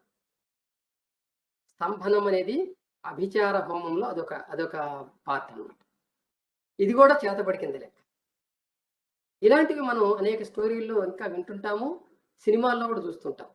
మంత్రాలు వేయగానే ఎక్కడ వాళ్ళు అక్కడ అట్లా స్టిల్ పొజిషన్లో ఉండిపోతారు. ఇది చేతబడిలో ఒక భాగమే. సో ఇట్లాంటివి ఇంకా మనకి చాలా ఉన్నాయి. ఎందుకు చెప్తున్నానంటే ఒక్క అథర్వ వేదంలోనే దీని గురించి సవివరమైన ప్రస్తావన. మొట్టమొదటిగా అంత వివరంగా దీని గురించి చెప్పింది అదే. ఆ తర్వాత దీనిలో నుంచి ఈ అథర్వ వేదాన్ని బేస్ చేసుకుని చాలామంది మంత్రాల ద్వారా దేన్నైనా సాధించవచ్చు అని చెప్పి రకరకాల దుకాణాలు తెరిచారు. వాటిని ఈ బ్లాక్ మంత్రాస్ అంటారు వీటిని. ఈ అథర్వ వేదాన్ని అనుసరిస్తూ వాళ్ళు తయారు చేసుకున్న మంత్రాలు అవి. ఆ మంత్రాలని బ్లాక్ మంత్రాస్ అంటారు. ఈ బ్లాక్ మంత్రాస్ని చదివే వాళ్ళని వైట్ మంత్రాస్ వాళ్ళు వ్యతిరేకించారు. వైట్ మంత్రాస్ అంటే పెళ్ళిళ్ళల్లో లేకపోతే మన శుభకార్యాల్లో ఇట్లా గుళ్ళల్లో మంత్రాలు చదివే వాళ్ళు వైట్ మంత్రాలు. కాబట్టి ఆ బ్లాక్ మంత్రాస్, వైట్ మంత్రాస్ అంటే రెండు ఉంటాయి ఇక్కడ. అది నెమ్మదిగా తర్వాత వచ్చిన డెవలప్మెంట్. ఈ బ్లాక్ మంత్రాస్ అంటే ఈ మంత్రాలు చదివే వాళ్ళందరూ కూడా తంత్రగాళ్ళుగా ముద్ర వేయబడ్డారు. వాళ్ళు తాంత్రికులు అయ్యారు. ఈ వైట్ మంత్రాస్ చదివే వాళ్ళందరూ కూడా పురోహితులు, చక్కగా మంచి హోదాలో ఉండేటువంటి రాజుల చేత పూజింపబడేటువంటి వాళ్ళు అయ్యారు. ఈ రాజుల పూజలకి వీళ్ళు దూరం అయిన ఈ తంత్రగాళ్ళు ఏం చేశారంటే ఆ రాజధానులకు దూరంగా అడవుల్లో కానీ శ్మశానాల దగ్గర లేదా ఊళ్ళల్లో అట్లాంటి చోట వాళ్ళ నివాసాలు ఏర్పాటు చేసుకుని తంత్ర విద్యలు పెంచారు. కనుక ఇట్లా ఈ తంత్ర మంత్రాల యొక్క ఇది చూసినట్లయితే వాటిలో చాలా తేడాలు కనపడుస్తాయి. ఈ తంత్రాల దగ్గరకు వచ్చేసరికి ఇందులో కూడా చాలా శాఖలు కనిపిస్తాయి మనకి. శాక్తేయం దగ్గర నుంచి, గాణాపత్యం దగ్గర నుంచి ఇట్లా రకరకాల శాఖలు కనిపిస్తాయి. వీళ్ళ మంత్రాలన్నీ డిఫరెంట్గా ఉంటాయి.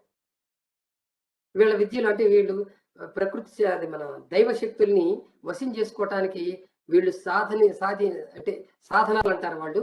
ఈ సాధనాలని ఏర్పాటు చేసుకున్న తీరు డిఫరెంట్గా ఉంటుంది. ఒక్కొక్కళ్ళు ఒక్కొక్క రకమైన పద్ధతిలో శక్తుల్ని వశం చేసుకుంటామని చెప్తారు. ఏ తంత్రంలోనైనా సరే కామన్గా ఉండేది స్త్రీని తంత్ర విద్యలో ఒక ప్రధానమైనటువంటి అంశంగా పెట్టారన్నమాట. కాబట్టి అందులో పంచమకారాలు ఉండాలి తంత్రాల్లో. పంచమకారాలు అంటే ఏమిటి? మాంసం, మదిర, మహిళ, మైథునం ఇవన్నీ ఉంటాయి, పంచమకారాలు ఉంటాయి. సో ఇవి లేకపోతే తంత్రం ఉండదు. కనుక అందులో తినేది ఉంటుంది, తాగేది ఉంటుంది, ఊగేది ఉంటుంది, అన్నీ ఉంటాయి దాంట్లో. కనుక ఈ తంత్రాలు బేస్ చేసుకొని ఇవి ఉంటేనే దైవ శక్తులను వశం చేసుకోవచ్చునని చెప్పి నమ్మించి రకరకాల తంత్రశాఖలు అనేవి మన దేశంలో పుట్టుకొచ్చినాయి. ఇప్పటికీ కూడా తంత్రశాఖలు ఉన్నాయి, లేవంటానికి లేదు. మీకు అస్సాం వైపు వెళ్తే అస్సాం దగ్గరలో ఇప్పటికీ కూడా తాంత్రికులు చాలామంది ఉన్నారు, ఒరిస్సాలో ఉన్నారు. ఎక్కడ పడితే మనకి తెలంగాణలో కూడా ఉంటారు. కాకపోతే వీళ్ళు కొంచెం ఫ్యాషనబుల్‌గా ఉన్నారు. అది. అట్లాంటివన్నీ. సో, ఇక్కడి నుంచి ఈ తంత్రగాళ్ళ నుంచి వచ్చినటువంటి విద్యల్ని క్షుద్ర విద్యలు అని పిలిచారు. వాళ్ళు చదివేవి క్షుద్ర మంత్రాలు అన్నారు. కనుక నరబలులు ఇవ్వటం, అఘోరీల్లాగా మాంసాలు తినటం, లేకుంటే శవాల్ని తినటం, లేకపోతే ఇంకా ఈ ఇట్లాంటి అంటే ఇతరులకి ఏవగింపు కలిగించేటువంటి చర్యలు చేయటం, ఇట్లాంటివన్నీ కూడా క్షుద్ర విద్యలు అని చెప్పారు. అదిగో అట్లాంటి వాటిల్లో నుంచి వచ్చిందే బాణావతి కూడా. అది కూడా ఒక క్షుద్ర విద్య. కనుక ఈ బాణామతి ఆ పేరు మనకి చాలా మంది బాణామతి బాణామతి అంటాం కానీ అసలు ఏంటి దీనికి మీనింగ్? సంస్కృత పదం కాదు ఇది, తెలుగు పదం కూడా కాదు, కొన్ని ఉర్దూ పదం అంటే అది కూడా కాదు. ఈ పదం ఏమిటని నేను చాలా కాలం దీని గురించి ఆలోచించాను. తర్వాత తెలిసింది నాకు ఇది మరాఠీ పదం అని. మరాఠీలో భాన్మతి అంటారు దీన్ని. సో ఆ భాన్మతి అనేది బాణామతి అయింది మనకి. అట్లాగే మనకి అక్కడ చేతబడి, చేతబడి అంటే చేతితో చేసేది అని అర్థం. నిజానికి అది సింపుల్, అదే మామూలు మీనింగ్ అయితే, కానీ అది కాదు, చేతితో చేసేది కాదు, దానిలో ఖచ్చితంగా మంత్రాలు ఉంటాయి. అదే రాయలసీమ అయిపోతే ప్రయోగం అంటారు దాన్ని. అది కొంత ఇదిగా ఉంది. ప్రయోగం అంటే శక్తుల్ని ప్రయోగించటం అని. పెట్టు అని కూడా అంటారు సింపుల్గా కొన్ని గ్రామీణ ప్రాంతాలు. వీటన్నిటికీ డిఫరెంట్ అంటే పదాలు డిఫరెంట్గా ఉన్నాయి అన్నమాట. సో ఇది బాణామతి అనేటువంటిది కామన్గా ఇప్పుడు బాగా ప్రచారంలో ఎక్కువ మంది వాడుతున్నటువంటి పదం ఇది. చేతబడి, బాణామతి రెండు కూడా. ఇక ఈ రెండు పదాల దగ్గరికి వచ్చినప్పుడు ఇది ఎట్లా అమలవుతుంది ఇండియాలో అని చూసినప్పుడు ఆ ఉత్తర ప్రాంతం దక్షిణ ప్రాంతం అనే తేడా లేదు. ఇది తంత్ర విద్యలు ఎక్కడైతే ఉన్నాయో, తంత్రగాళ్ళు ఎక్కడైతే ఉన్నారో వాళ్ళ ఉన్న చోట అన్ని చోట్ల ఇవి బాగానే ఉన్నాయి. దీని మీద స్వాతంత్ర్యానికి ముందు బ్రిటిష్ వాళ్ళు దీన్ని తొలగించాలని చాలా ప్రయత్నాలు చేశారు, కానీ కొన్ని చోట్ల సక్సెస్ అయ్యారు, కొన్ని చోట్ల సక్సెస్ కాలేకపోయారు. ఆఖరికి నరబలి వ్యతిరేక చట్టాలు లాంటి చట్టాలు కూడా వాళ్ళు తీసుకొచ్చారు, కానీ ఈ మంత్ర విద్యల్ని నిషేధించేటువంటి చట్టాన్ని వాళ్ళు తీసుకురాలేకపోయారు. ఒకవేళ తీసుకొచ్చినా కానీ ఇక్కడ సమాజం వాటిని అనుసరించి ఆమోదించేది కాదేమో, ఎందుకంటే ఇది మా సంస్కృతికి సంబంధించిన అంశం అని వాళ్ళు అనగలరు. ఇప్పటికి కూడా మనకి మూఢనమ్మకాలని వ్యతిరేకిస్తూ చట్టాలు తీసుకొస్తామని అంటే దానివల్ల మా సంస్కృతి నాశనం అవుతుంది అనే భయం, ఆ రకమైనటువంటి ఆగ్రహం కూడా ఆ భయం నుంచి వస్తుంది. అదే నరేంద్ర దబోల్కర్ని బలి తీసుకుంది.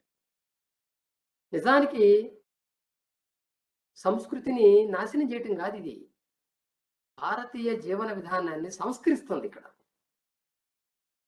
అజ్ఞానం నుంచి, మూఢత్వం నుంచి ప్రజలను బయటికి తీసుకురావడానికి జరుగుతున్న ప్రయత్నం ఇది వాళ్ళు గుర్తించట్లేదు. మా మతానికి ఏదో అయిపోతుంది, మా సంస్కృతికి ఏదో అయిపోతుంది అని చెప్పి వాళ్ళు బ్లైండ్గా దాన్ని వ్యతిరేకిస్తూ దాని గురించి కృషి చేసే వాళ్ళని చంపటానికి వాళ్ళు ప్రయత్నాలు చేస్తూ ఉన్నారు. ఇప్పుడు మన ఫిరా అధ్యక్షుడు నరేంద్ర నాయక్ గారి మీద కూడా అటాక్స్ అయ్యాయి ఈ విషయం, కానీ తప్పించుకున్నాడు ఆయన. కనుక ఇట్లాంటి చాలా మంది మీద అటాక్స్ అవుతున్నాయి. కేరళలో కళానాథన్ గారి మీద కూడా అయ్యింది. ఇట్లాంటివి జరుగుతూనే ఉన్నాయి, తప్పించుకుంటున్నారు. చనిపోయేటం ఒకటే కాదు కదా, చాలా దాడులు జరుగుతూ ఉంటాయి. కనుక ఈ సంస్కరించాలి సమాజాన్ని, పాతకాలపు మూఢత్వాన్ని తొలగించాలనే ప్రయత్నాలు చేపట్టిన వాళ్ళందరి మీద ఇలాంటివి మతస్థుల నుంచి ముఖ్యంగా ఎదురవుతుంది. నిజానికి ఈ సంస్కరణ ప్రయత్నాలే లేకపోతే ఆ సమాజం ఆ సంస్కృతి పేరుతో, ఆ మతం పేరుతో ఎప్పటికీ ఇంకా అలా ఉండిపోవాల్సిందేనా? స్థాణువుగా మార్పు లేకుండా ఉండిపోవాల్సిందేనా? ఉంటే అదేమన్నా మేలా సమాజానికి?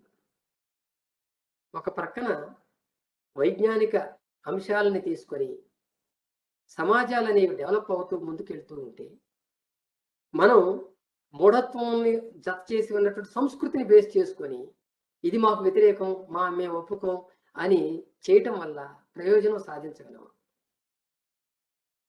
కనుక ఇది కరెక్ట్ కాదు. మన రాజ్యాంగం చాలా క్లియర్‌గా చెప్పింది. ఏం చెప్పింది? లౌకిక భావనల్ని డెవలప్ చేయటం మన యొక్క కర్తవ్యంగా ఉండాలని చెప్పింది. శాస్త్రీయ స్పృహని పెంచాలని చెప్పింది. ఎందుకు చెప్పింది? ఎందుకు చెప్పిందంటే సమాజాన్ని ముందుకు తీసుకెళ్లే భావనలే సమాజానికి మేలు చేస్తాయి కాబట్టి. ఎక్కడ వాళ్ళు అక్కడే ఉండిపోతే అంటే ఆలోచన పరంగా మనం ఇంకా పాత ఆలోచనల్లోనే ఉండిపోతే మన జీవనంలో అభివృద్ధి అనేది సాధించలేం కాబట్టి. కనుక సమాజం అభివృద్ధి చెందాలంటే సరైనటువంటి నూతన భావాల్ని మనం అడాప్ట్ చేసుకొని ముందుకెళ్ళాలని మనకు రాజ్యాంగం కూడా చెప్తుంది. కనుక ఈ రాజ్యాంగ స్ఫూర్తిని బేస్ చేసుకొని ఈవేళ మన దేశవ్యాప్తంగా కూడా చాలా ఉద్యమాలు నడుస్తున్నాయి. మన ఇక్కడే కాదు, చాలా ఉద్యమాలు నడుస్తున్నాయి. ముఖ్యంగా బాణామతికి సంబంధించి కూడా చాలా కృషి జరుగుతుంది. ఇంకా కాకపోతే తక్కువ స్థాయిలో జరుగుతుంది. ఏ మహారాష్ట్రలో లాగా ఇతర రాష్ట్రాల్లో కూడా జరగాలంటే ఇంకా అక్కడ ఎక్కువగా టైం పడుతుంది. మొత్తానికి కృషి అయితే జరుగుతుంది. మీకు మనం ఇప్పుడు దబోల్కర్ చట్టం వచ్చిందని గ్రేట్గా చెప్పుకుంటున్నాం, కానీ అంతకుముందు దబోల్కర్ కంటే కనీసం ఒక 20 సంవత్సరాల ముందు అసలు దబోల్కర్ ఈ మూఢనమ్మకాల నిర్మూలన ఉద్యమంలోకి అడుగు పెట్టక ముందు, దానిలోకి అడుగు పెట్టక ముందు మనకి కర్ణాటక రాష్ట్రంలో హెచ్ నరసింహయ్య గారు దీన్ని ఒక మూమెంట్గా తీసుకొచ్చాడు. అది మనం గుర్తించాలి. ఆయన దబోల్కర్ గారు 1985 తర్వాత తన మూమెంట్ని స్టార్ట్ చేశాడు. అట్లాగే 1990 తర్వాత తన సంఘాన్ని స్థాపించాడు. కానీ అంతకుముందే కర్ణాటకలో బెంగళూరు యూనివర్సిటీగా హెచ్ నరసింహయ్య గారు పనిచేసినప్పుడు ఆయన గవర్నమెంట్ని డిమాండ్ చేశాడు. ఏమని చేశాడు? ఉత్తర కర్ణాటక జిల్లాల్లో ఈ బాణామతి ఎక్కువగా నడుస్తోంది, దీన్ని గురించి ఒక అధ్యయన బృందాన్ని వేసి ఆ బాణామతి నిర్మూలనకి చర్యలు తీసుకోవాలని చెప్పి ఆయన బెంగళూరు యూనివర్సిటీ కాదు, ఆయన అసెంబ్లీలో ఎమ్మెల్సీగా ఉన్నాడు. అప్పుడు ఎమ్మెల్సీగా ఉన్నప్పుడు, అంతకుముందు బెంగళూరు యూనివర్సిటీ వైస్ ఛాన్సలర్ చేశాడు. ఈ ఎమ్మెల్సీగా ఉన్నప్పుడు ఈ డిమాండ్ చేశాడు ఆయన. ఎందుకంటే ఆయన ఒక న్యూక్లియర్ ఫిజిసిస్ట్, అణుశాస్త్రవేత్త, అణుభౌతిక శాస్త్రవేత్త. ఆయనకు ఒక విలువ ఉంది అక్కడ కర్ణాటకలో, ఆయనకు ఒక విలువ ఉంది. అంతేకాదు చాలా ఎవరితోనూ గొడవలు పెట్టుకునేవాడు కాదు, రాజకీయాలు చేసేవాడు కాదు, సత్యం కోసం మాత్రమే తన జీవితాన్ని అంకితం చేసినటువంటి వ్యక్తి. అందుకే కర్ణాటక గాంధీ అని పిలుస్తారు ఆయన. అటువంటి వ్యక్తి ఎమ్మెల్సీగా ఉండి ఈ డిమాండ్ చేశాడు. చేస్తే వెంటనే ఒప్పుకుంది అప్పుడున్న ప్రభుత్వం. ఎస్, మీరు చెప్పిన పాయింట్ కరెక్ట్. ఉత్తర కర్ణాటక రాష్ట్రంలో ముఖ్యంగా గుల్బర్గా, బీదర్ ఈ జిల్లాల్లో ఈ కేసులు చాలా ఎక్కువ నమోదవుతున్నాయి. దీని మీద ఒక కమిటీ వేస్తామని చెప్పి ఒక కమిటీ వేయటం, దానికి ఈ హెచ్ నరసింహయ్య గారిని ప్రెసిడెంట్గా, కమిటీ చైర్మన్గా చేయటం, తర్వాత దానిలో సైకియాట్రిస్టులని, తర్వాత కొంతమంది సామాజిక శాస్త్రవేత్తల్ని సభ్యులుగా వేయటం, వాళ్ళందరూ కలిసి దాదాపు ఒక 20 రోజులు ఆ 2 జిల్లాల్లో గ్రామాల్లో పర్యటించడం, ఇదంతా చరిత్ర. చివరికి వాళ్ళు ఒక రిపోర్ట్ ఇవ్వటం, ఆ రిపోర్టు ఆ రోజు వాళ్ళు ఆమోదించడం, ఇవన్నీ జరిగాయి. కానీ వాటి నివారణ చర్యలే, నిర్మూలన చర్యలే జరగలేదు. కాబట్టి దబోల్కర్ కంటే ముందు కర్ణాటకలో ఇది జరిగింది. సరిగ్గా అదే సమయంలో కొంచెం అటు ఇటుగా ఒక సంవత్సరం 2 సంవత్సరాలు అటు ఇటుగా మన రాష్ట్రంలో కూడా, ముఖ్యంగా తెలంగాణలో ఆ బాణామతికి వ్యతిరేకంగా హేతువాద నాస్తిక సంస్థలు ముందుకొచ్చాయి. 1984 ఇంకా చెప్పాలంటే, ఆయన చేసింది 1982. సో 84లో బాణామతి కేసులు చాలా ఎక్కువ నమోదయ్యేవి. మెదక్ జిల్లా, కరీంనగర్ జిల్లా, నిజామాబాదు, మహబూబ్నగర్, ఈ జిల్లాల్లో రంగారెడ్డి కూడా బాగా ఎక్కువగా. ఇవన్నీ కూడా బాగా ఎక్కువగా నమోదయ్యాయి. తర్వాత ఖమ్మం, వరంగల్ ఇవన్నీ తక్కువ ఉండేవి. ఆ టైంలో ఇక్కడ మన విక్రమ్ గారు కానివ్వండి, బి రామకృష్ణ గారు, మరి డాక్టర్ సమరం గారు, ఎండ్ల రామసుబ్బారెడ్డి గారు, ఇట్లా కొంతమంది అటు ఆంధ్రా నుంచి, ముఖ్యంగా ఆంధ్రా నుంచి, అప్పుడు హైదరాబాద్లో విక్రమ్ ఒక్కడే ఉన్నాడు. ఇక్కడ లోకల్గా ఉన్నటువంటి వాళ్ళు కొద్దిమంది ఒకరిద్దరు ఉన్నారు, కానీ వాళ్ళకి అంత నాలెడ్జ్ కానీ దాన్ని బాణామతి గురించిన అవగాహన కానీ పెద్దగా లేదు. అయితే వాళ్ళు సహకరించారు. సో వీళ్ళందరూ కలిసి గుంపులుగా బయలుదేరి అటు మెదక్, రంగారెడ్డి, మహబూబ్నగర్ ఈ జిల్లాలో కొంతమంది, మరి కరీంనగర్, నిజామాబాద్ అటు కొంతమంది వెళ్ళి స్టడీ చేశారు. స్టడీ చేయటం ఒకటే కాదు, అసలు ఇది తప్పు, బాణామతి అనేటువంటిది ఏమీ లేదు, మీరు భయపడుతున్నారు, మంత్రాలు చూసి భయపడుతున్నారు, ఏదో జరిగిపోతుందని అనుకుంటున్నారని వాళ్ళు ప్రచారాలు చేశారు. చేసినప్పుడు ఆ టైంలో మన వీళ్ళు పోలీసు ఎస్పీలుగా పనిచేసినటువంటి వాళ్ళు కూడా వీళ్ళకి సపోర్ట్ ఇచ్చారు. ఈ వచ్చిన వాళ్ళకి ఈ కేసులు మేము ఎదుర్కోలేకపోతున్నాం, చాలా నమోదవుతున్నాయి, కొంచెం మీరు అవేర్నెస్ తీసుకురండి అని చెప్పి ఆనాడు ఉన్నటువంటి ఎస్పీలు కూడా సపోర్ట్ చేశారు. ఆ సపోర్ట్ చేయటం వల్ల వీళ్ళు స్వేచ్ఛగా వెళ్ళారు. పోలీసు సపోర్ట్ కూడా వాళ్ళతో వెళ్తే పోలీసులు కూడా కొంతమంది వచ్చారు, చేశారు. అట్లా ప్రచారాలు జరిగాయి. ఆ ప్రచారాల వల్ల మీడియాలో ప్రతి ఒక్కరు స్టేట్మెంట్ ఇవ్వటం, ఇదిగో ఇక్కడ పోతే మాకు ఈ సంఘటనలు ఎదురైనాయి అని అక్కడి నుంచే స్టేట్మెంట్లు పంపటం. అట్లాగే మన హిప్నాటిజం లేకుంటే మ్యాజిక్ చర్యల ద్వారా విక్రమ్ గారు కొన్ని డజన్ల కేసుల్ని ఆయన టేకప్ చేశాడు. టేకప్ చేసి వాటన్నిటిని కూడాను అక్కడ ఎక్స్పోజ్ చేశాడు, వాటి వెనక ఏముందనేది చెప్పాడు. ఇదిగో ఇలాంటివన్నీ కూడా అక్కడ రావటం వల్ల అక్కడ చాలా మంది విక్రమ్ని కూడా మంత్రగాడు అనుకున్నారు. ఒక ఊళ్ళో అయితే కొట్టడానికి కూడా ఇచ్చారు మంత్రగాడని. ఆయన తప్పించుకోవడానికి చాలా ఇబ్బంది పడాల్సి వచ్చింది. కనుక ఇట్లాంటి అనుభవాలన్నీ కూడా ఆయన రాశారు. మనకి స్వేచ్ఛాలోచనలు కూడా వచ్చినాయి ఆర్టికల్స్. కనుక ఇట్లాంటి కృషి జరిగింది. ఆంధ్రాలో మళ్ళీ ఇట్లాంటివి జరగలేదు. ఆంధ్రాలో కూడా శ్రీకాకుళం, విజయనగరం, విశాఖపట్నం ఏజెన్సీ ఏరియా, తూర్పుగోదావరి, పశ్చిమ గోదావరి ఈ జిల్లాల్లో ముఖ్యంగా ఏజెన్సీ ఏరియాల్లో ఈ కేసులు ఎక్కువ నమోదయ్యాయి. అట్లాగే ప్రకాశం జిల్లా ఈ కేసులు అక్కడ ఎక్కువ నమోదయ్యాయి. అక్కడ కూడా ఇలాంటి నమోదైనప్పటికీ అక్కడ ఇట్లా ఫీల్డ్ వర్క్స్ వెళ్ళి చైతన్యపరచడం అనేటువంటి ఇలాంటివి కార్యక్రమాలు అక్కడ జరగల. తెలంగాణలో జరిగాయి. ఎందుకంటే అక్కడ చాలా తీవ్రత, ఇక్కడ కన్నా అక్కడ తీవ్రత ఎక్కువ ఉంది. అందువల్ల ఈ సమస్య ఒకప్పుడు బాగా బలంగా ఉండేది. మీకు ఒక విచిత్రం ఏంటంటే, నిజాం నవాబు పరిపాలించిన కాలంలో ఇది ఒక పెద్ద సమస్యగా ఉండేది.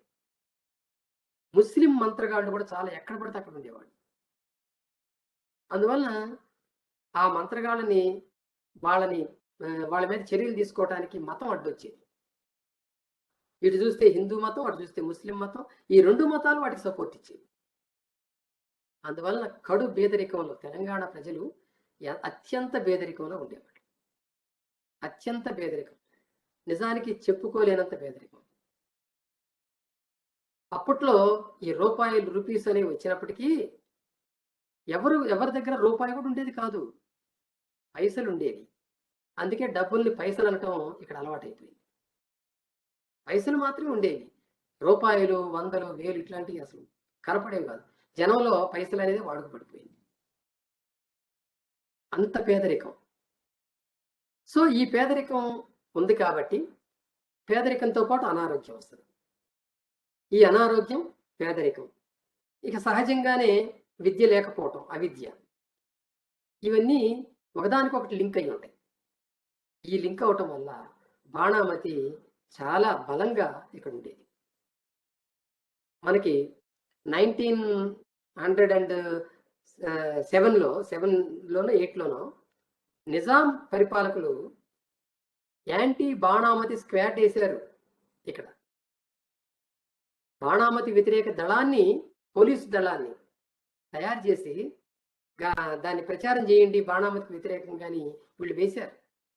ఎందుకంటే వాళ్ళు భరించలేకపోయేవారు ఆ కేసుల్ని. ఆ వేసినప్పుడు వాళ్ళు అందులో ఉన్న ఎవరైతే ఆ దళంలో మెంబర్స్‌గా ఉన్నారో వాళ్ళకి కూడా భయమే బాణామతి అంటే.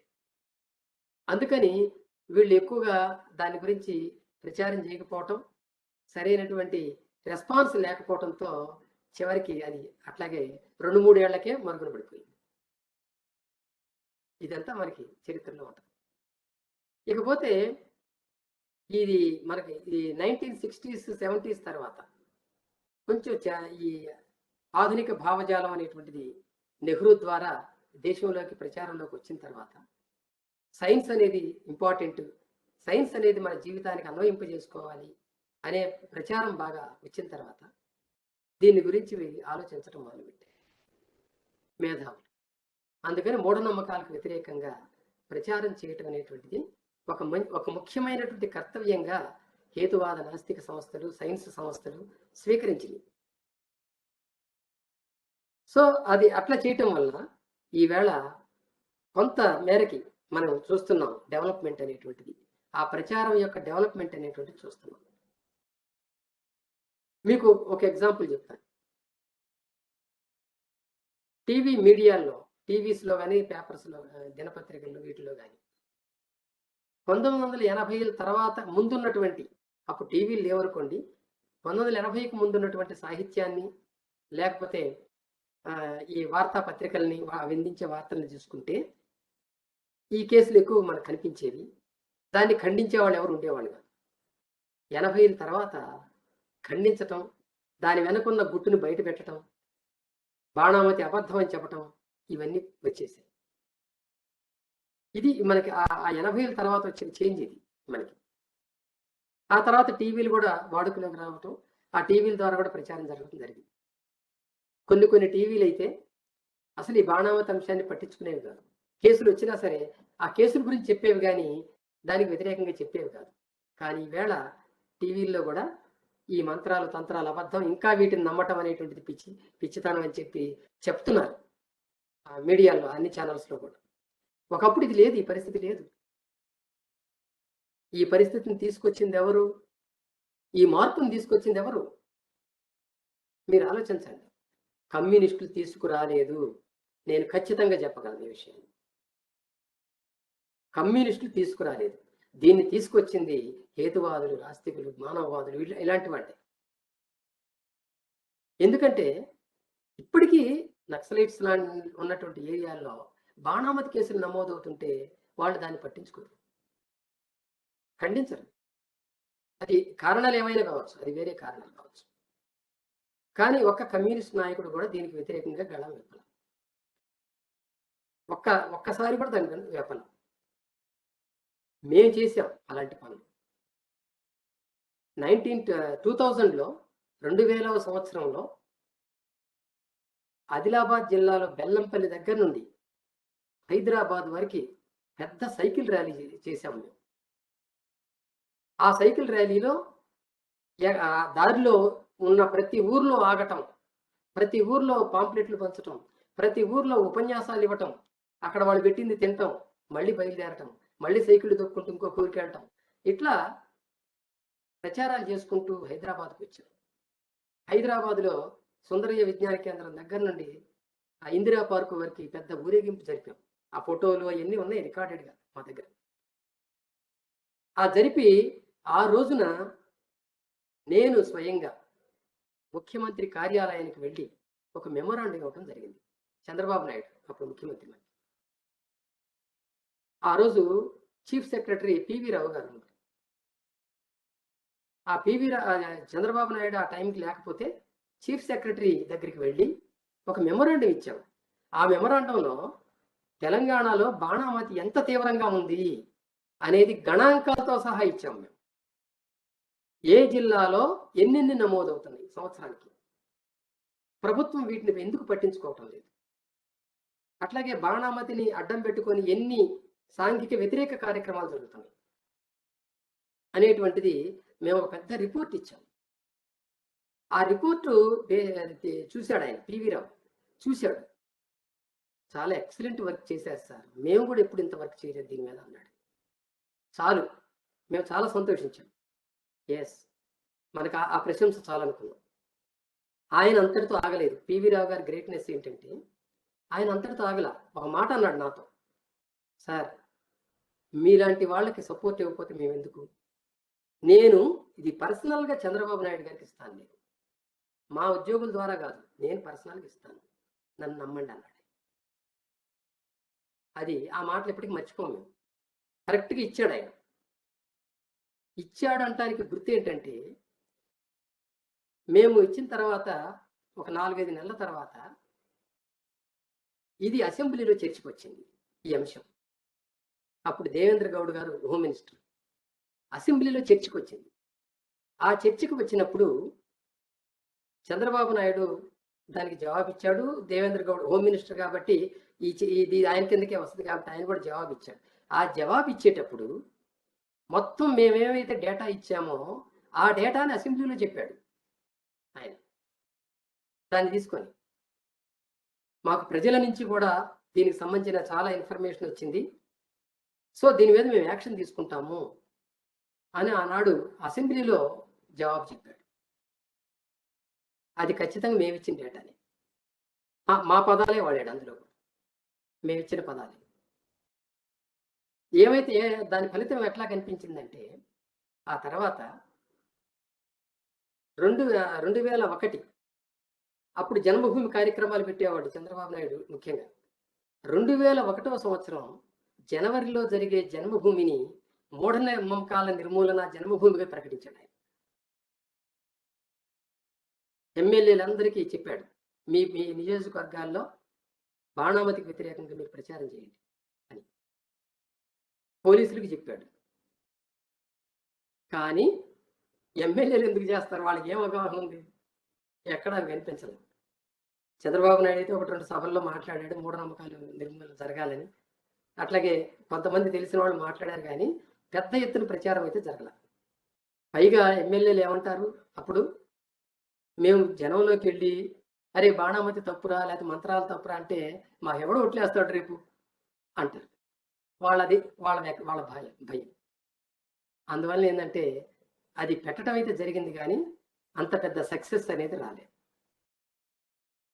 ఏదైతే మేము మొత్తానికి ఒక కదలిక వచ్చింది, ఈ కదలిక కారణం మేము, అది రికార్డెడ్గా ఇప్పటికే ఉంది. సో ఎందుకు ఇట్లా ఈ సంస్థలు చేస్తున్నటువంటి దీని వల్లనే ఇవాళ మార్పు వస్తుంది అనేది మనం గుర్తించాలి. ఆ సంస్థలు ఏమైనా కావచ్చు, భారత రాష్ట్రీయ సమాజం కావచ్చు, హేతువాద సంస్థ సంఘం కావచ్చు, ఏదైనా కావచ్చు, అలాగే జన విజ్ఞాన వేదిక కావచ్చు, ఏదైనా కావచ్చు.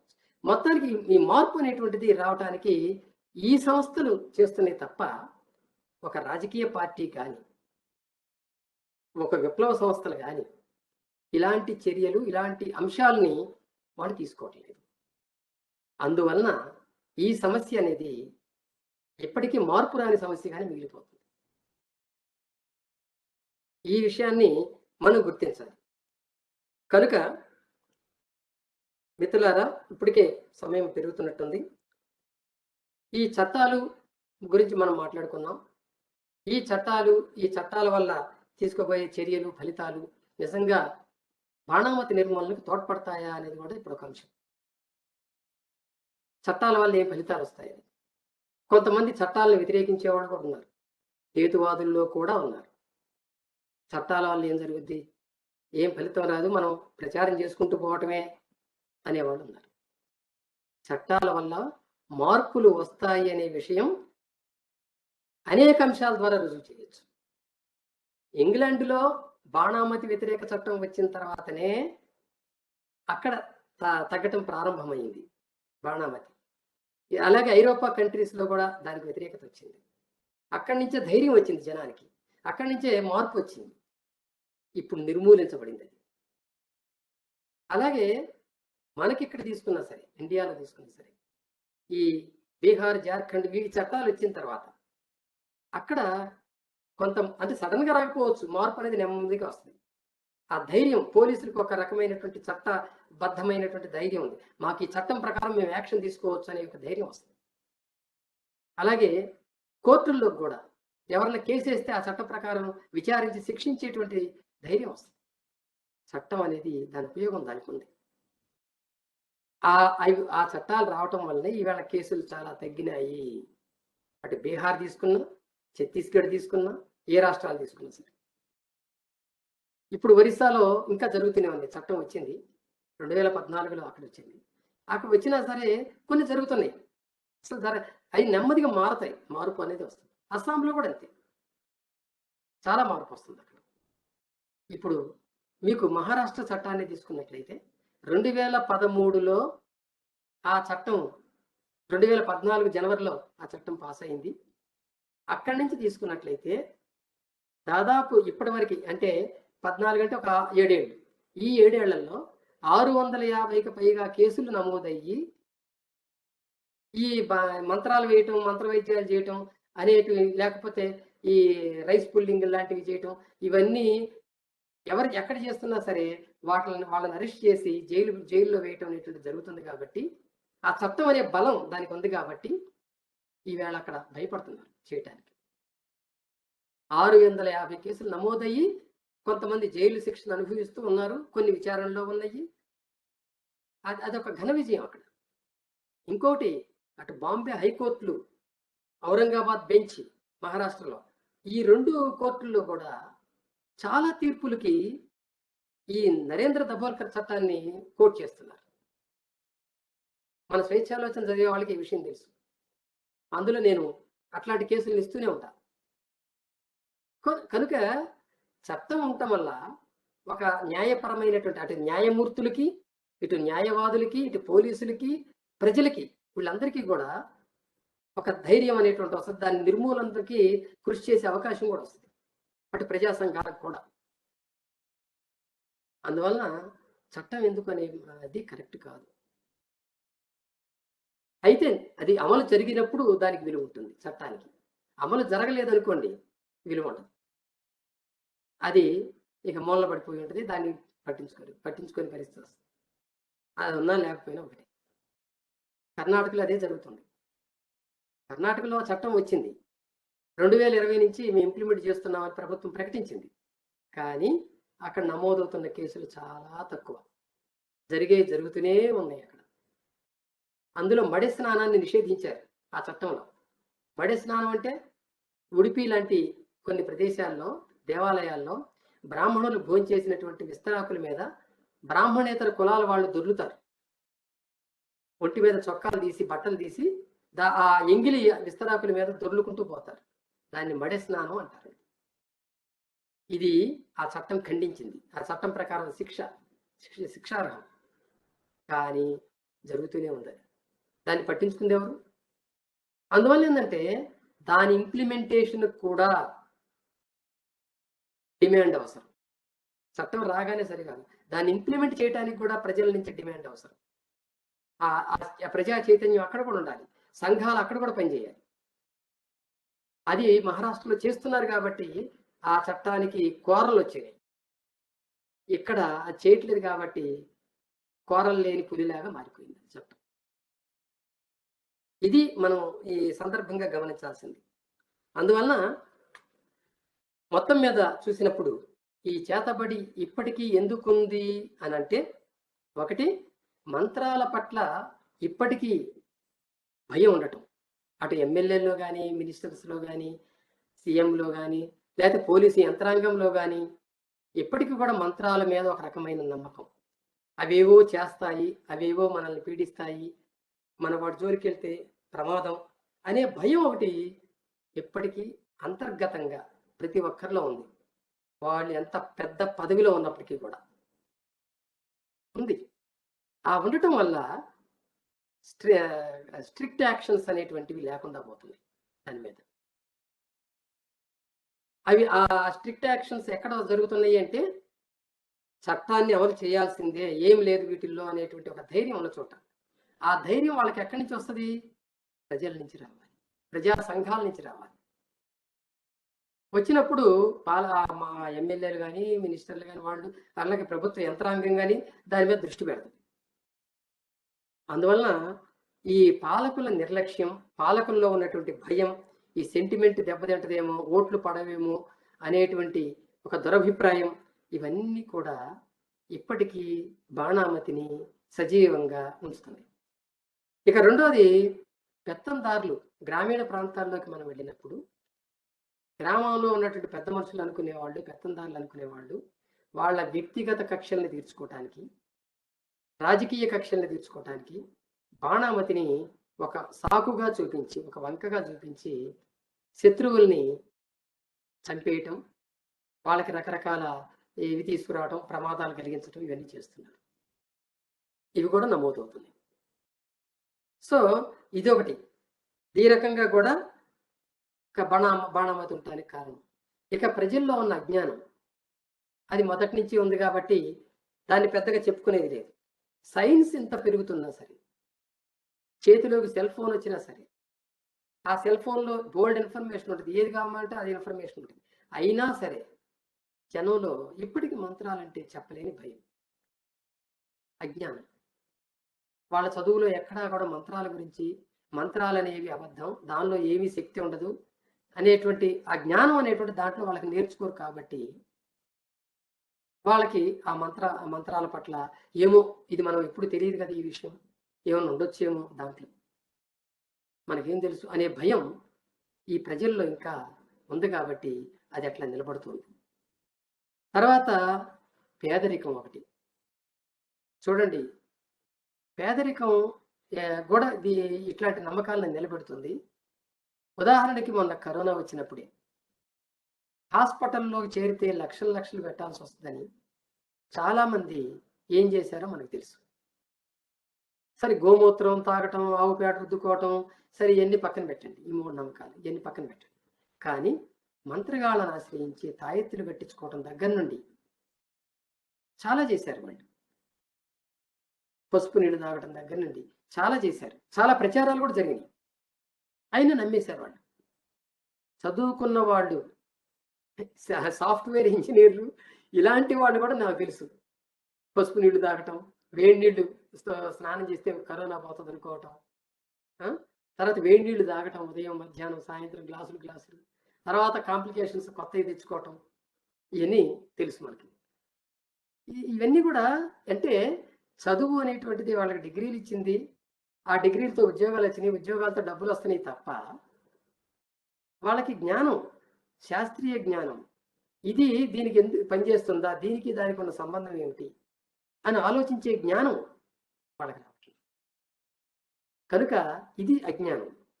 ఈ తప్పుడు జ్ఞానం, అజ్ఞానం ఏదైతే ఉందో ఇది దీన్ని తొలగించేటువంటి దాన్ని ఈ విద్యా విధానం అనేది తొలగించలేకపోతుంది కాబట్టి కూడా ఇది అట్లా ఉండగలుగుతుంది.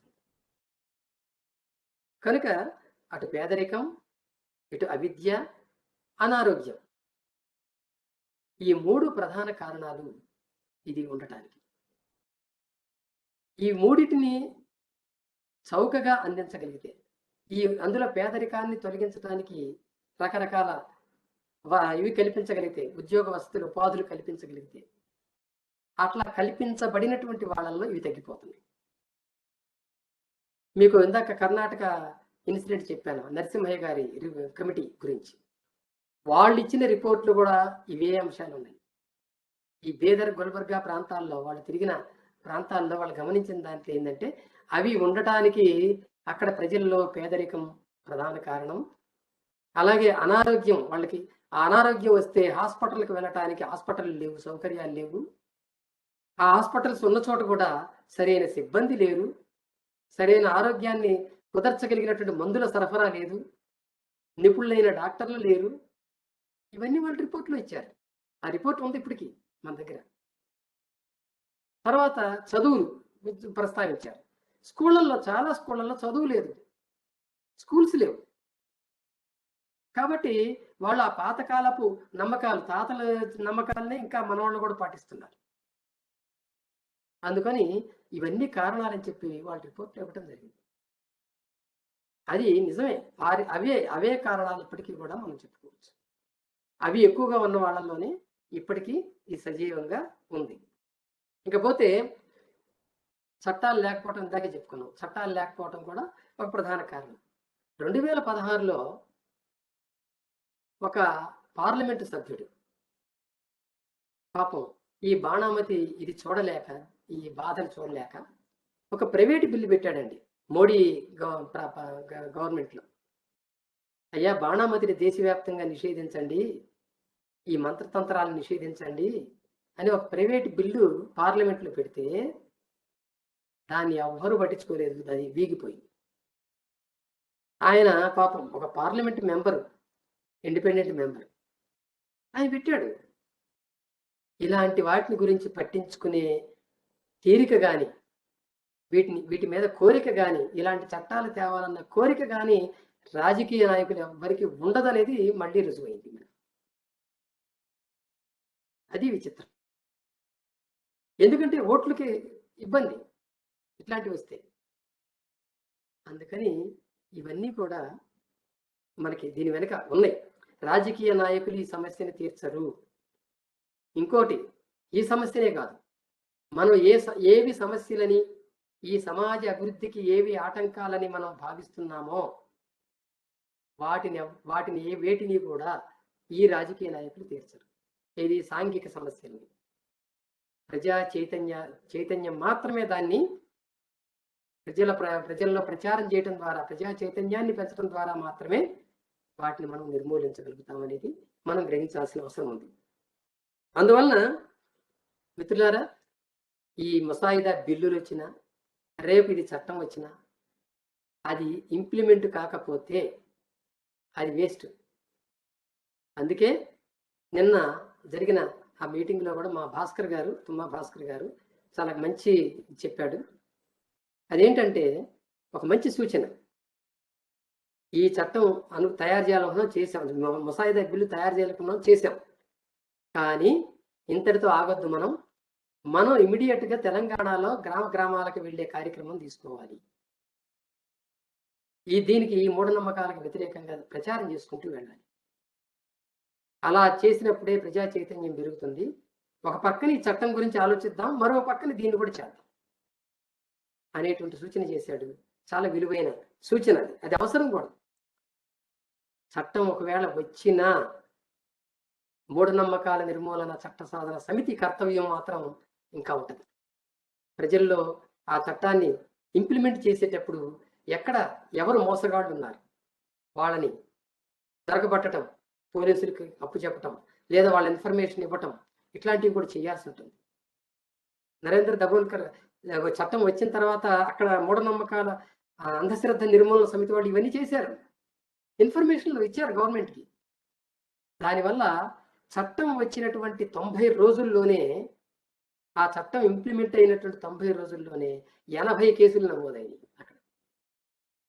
ఇదిగో ఇలాంటి కర్తవ్యాలు ఉంటాయి మనకి.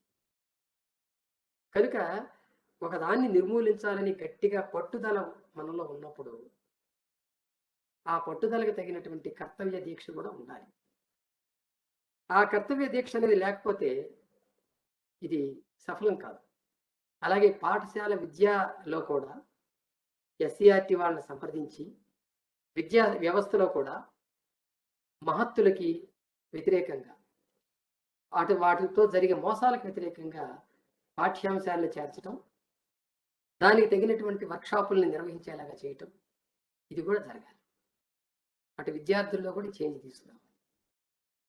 అలాగే మీడియాలో ఇప్పటికే మన వాయిస్ బాగా వచ్చింది, కానీ మన వాయిస్ని బేస్ చేసుకునే ధైర్యం వచ్చింది మీడియాకు కూడా.